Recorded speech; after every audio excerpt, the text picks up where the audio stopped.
ہم ڈٹے ہوئے لوگ.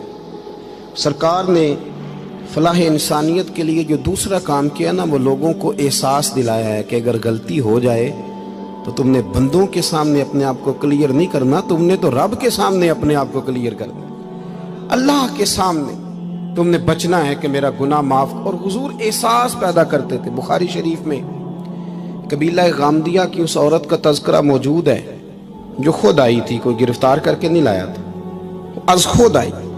احساس پیدا ہو گیا نا گناہ کا.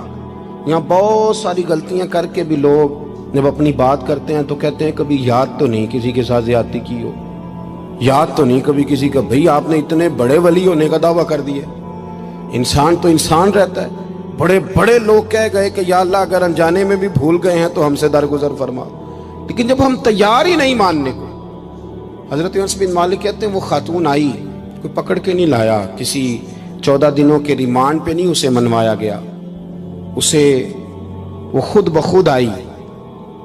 اور کریم محبوب علیہ السلام کے سامنے جب وہ کھڑی ہوئی تو اتنے درد سے میں نے کم لوگ روتے دیکھے ہیں جس درد سے وہ روئی.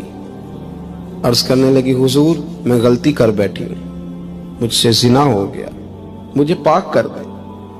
تو محبوب کریم علیہ السلام نے فرمایا تو کیسے ثابت کرے گی تو نے گناہ کیا؟ یعنی مجرم کو ثابت کرنا پڑ رہا ہے کہ میں گناہ گار.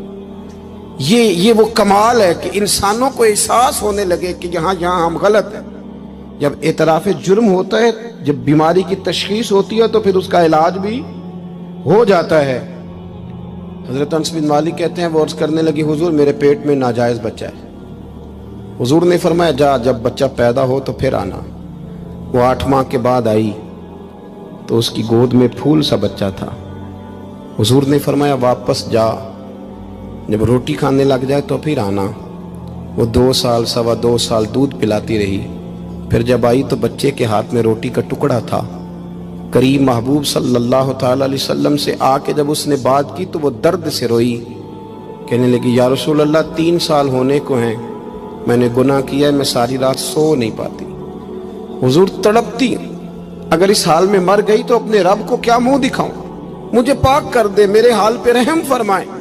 محبوب کریم صلی اللہ علیہ وسلم نے بچہ ایک صحابی کو دیا، فرمایا بچوں کی طرح پالنا، اور کہا اسے لے جاؤ، پتھر مار مار کے اسے سنسار کر دو.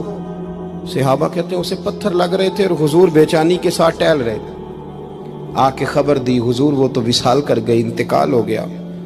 فرمایا یہاں تک تو بات اس کی تھی. حضرت انس بن مالک کہتے اب محبوب کریم نے صحابیات سے فرمایا اسے غسل دو، کفن پہناؤ، جنازہ تیار ہو جائے تو مجھے خبر کرنا.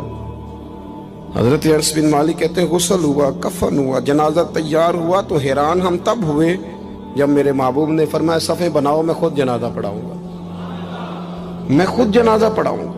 اور سرکار نے جنازہ پڑھایا تو ایک شخص کی زبان سے نکلا حضور اس ملعون کا معاذ اللہ جنازہ جس نے ناجائز بچہ جنا، اس کے لیے آپ دعا کر رہے ہیں، جنازہ پڑھا. حضور فرمانے لگے خاموش ہو جاؤ، تم نے گناہ دیکھا ہے، اس کا احساس نہیں دیکھا.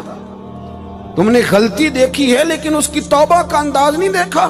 اور صاحب کنز العمال نے یہ لفظ نقل کیے ہیں کہ کریم محبوب فرمانے لگے اس نے تو ایسی شاندار توبہ کی ہے کہ اگر میں اپنی ساری امت میں بانٹ دوں تو اللہ سب کی مغفرت فرما دے گا.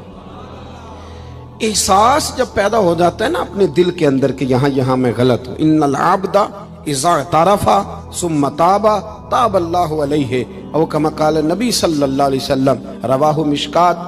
حضور نے فرمایا جب کوئی بندہ کہتا ہے نا اللہ میں بھول گیا تھا، اور پھر وہ توبہ کرتا ہے تو رب اس کی توبہ کو فوراً ہی قبول فرما لیتا ہے.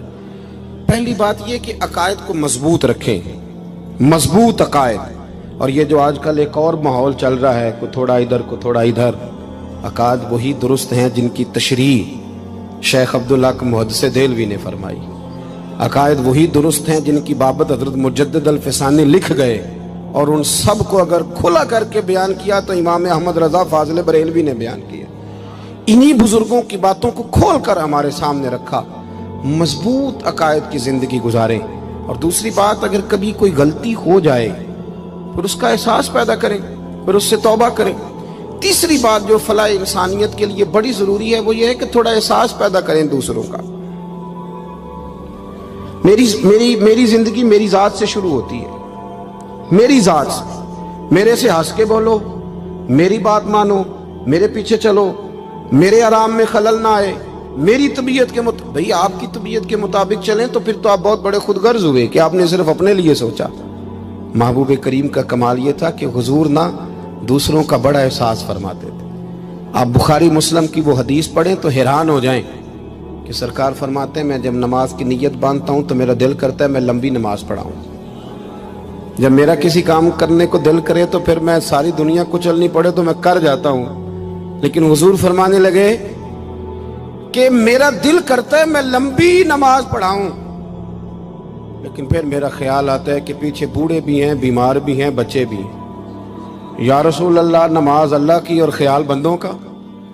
فرمایا میں بوڑھوں، بیماروں اور بچوں کا خیال کرتے ہوئے اللہ کی نماز کو مختصر کر دیتا ہوں۔ احساس جب طبیعت ہمارے ہاں نا تیزی کے ساتھ احساس ختم ہوا ہے، تیزی کے ساتھ ہم نے اتنی نفی شروع کی۔ ہمارے تو اہل تصوف میں اللہ ماشاءاللہ اب تربیت کا طریقہ یہ ہے کہ صرف میں ہوں، میرے سوا کوئی بھی نہیں، حالانکہ طریقت تو اس کا نام تھا کہ میں نہیں باقی سارے ہی ہیں۔